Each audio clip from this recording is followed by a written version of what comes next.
Hi, I'm your host Vasco Duarte. Welcome to the Scrum Master Toolbox podcast, where we share tips and tricks from Scrum Masters around the world.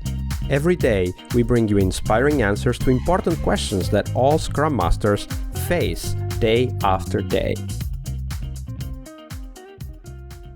Hello, everybody. Welcome to our Team Tuesday, this week with Alex Gbaguidi.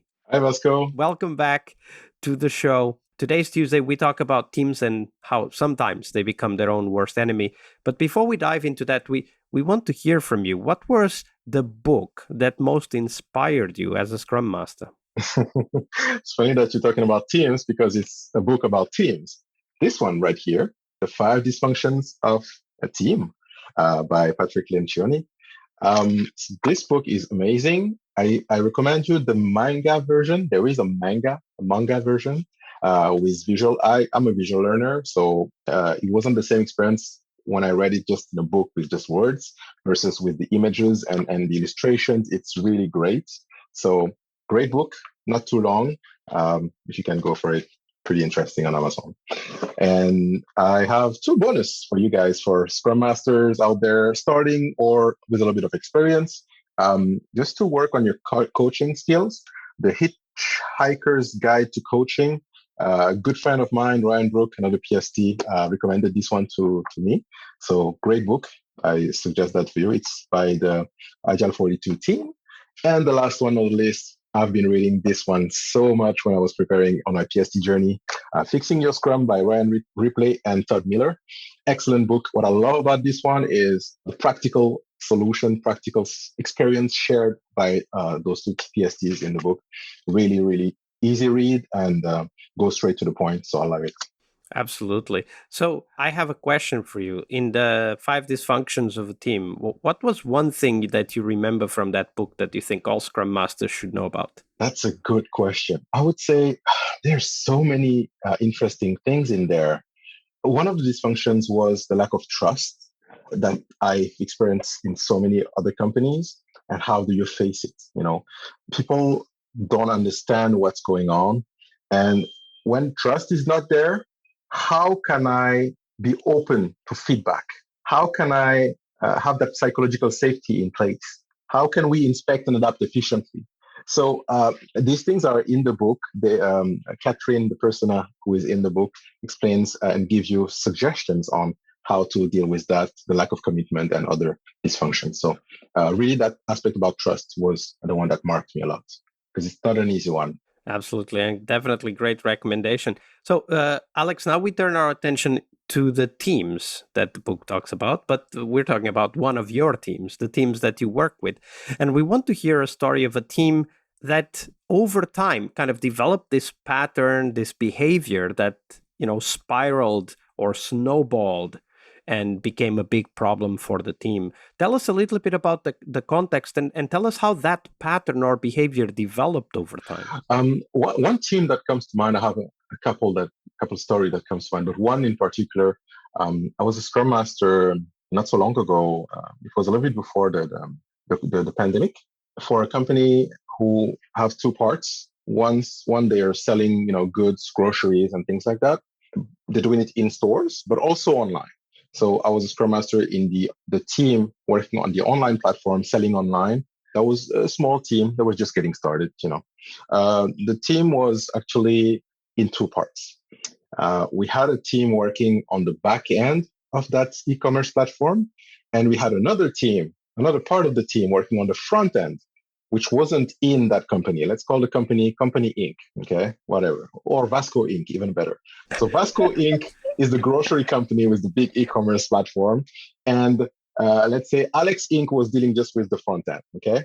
Now, Vasco Inc. and Alex Inc. are working, they have a contract together that, okay, you work on this part, I work on this part. Okay. At Alex Inc., the one doing the front end, we have a project manager who is doing it old school, waterfall, does not want to hear about Scrum, trying to do something Scrum-ish or Scrum Fall-ish kind of thing. And in Vasco Inc., the e-commerce company, we're doing Scrum because I'm the Scrum Master and we're doing it and we're trying to read the right way. So how do you align 2 teams that are like this, are misaligned? We're doing 2-week sprints. They're doing 5-week sprints, if we can call it sprints, right?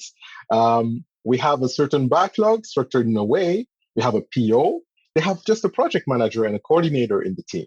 So it was really hard to communicate, really hard to integrate what was built on the front and the back. And it was frustrating for us because we were fixing stuff that sometimes was caused by our friend and the other front end side, right? So all the mismatch, the technical side, the political aspect, the deal behind, you have our PO who was, that's another story for another day, but the PO wasn't really collaborative. Our developers wanted to work, they wanted to make a difference, but they were frustrated because they're trying to explain what's going on. But the other side is saying, no, it's not us, it's you guys.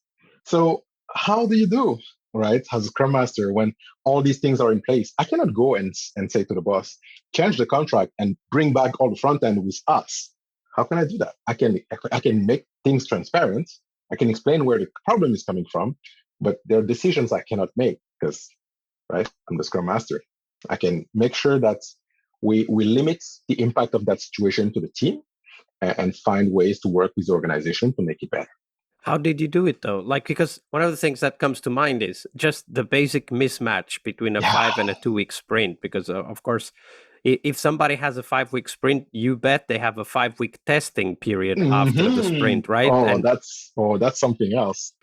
And you guys are like 5 sprints ahead of them already, right? Because they can only integrate the stuff you had ready 5 sprints ago. So how did you do that? So first I got to make it visual. So I had to, align on a mural or a Miro board, show, okay, these are our sprints, these are your sprints. Did you see the release plan and how we're aligned, how we misaligned?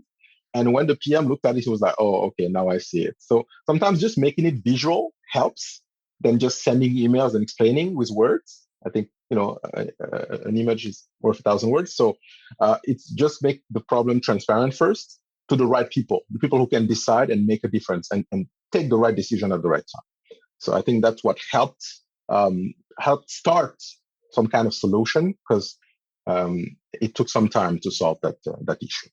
Yeah, absolutely. And I can only imagine the kind of finger pointing and fighting that happened in those planning meetings, right? Exactly. Oh yeah, the planning meetings were always a lot of fun. When I just came in the company, they were taking 2 to 3 hours. We ended up squeezing it back to 1 because we understood where the waste was and all the discussions. We spent more time on the backlog and aligning the objectives, the goals. So it was really, taking it back to the basics. And discussing and working as one team, not just 2 teams on 2 components. And were you able to actually break that difference between 2 and 5 week sprints, or did it stay at that level? That was quite a fight because even at the environment level, like where we test, where we launch all these things, that was a challenge. It was a lot of work with help from the management. We had at least 10 meetings about that. And those were tense meetings, like people were yelling because there were $ attached to those things, right? So it was a fight to get to, okay, now we are ready. We're going to put in place a structure, so DevOps, for example, so that we can really align to 2 week sprints and make sure we are at the same cadence and focusing on the right objectives and working together, not separately in silos. Yeah, when one team is in a 5 week cadence and another team is in a 2 week cadence, you're not just in a different silo. You one team is working with 10-week-old code. The cadence is, it was a little bit of catch up to do. We had to stop one of the 2 teams at some point just to make sure that we catch up for sure. But yes, it was quite an experience. Learned a lot in it. I think one of the key things for our listeners out there is that the synchronization needs to happen at the release level, right? It's not only the backlog that needs to be synchronized, but we need to be releasing together. And that's why it's so important to have similar cadences. I mean, they don't need to be exactly the same, but they need to be similar. Correct. That's a great story. Thank you for sharing that, Alex. Thanks, Vasco. Tuesday is Team Day here on the Scrum Master Toolbox podcast. But tomorrow we talk about something that goes beyond the work we do with the teams. We will talk about how to lead change and what our guests have learned from leading and participating in change programs during their career. See you tomorrow. We really hope you liked our show. And if you did, why not rate this podcast on Stitcher or iTunes? Share this podcast and let other Scrum Masters know about this valuable resource for their work. Remember that sharing is caring.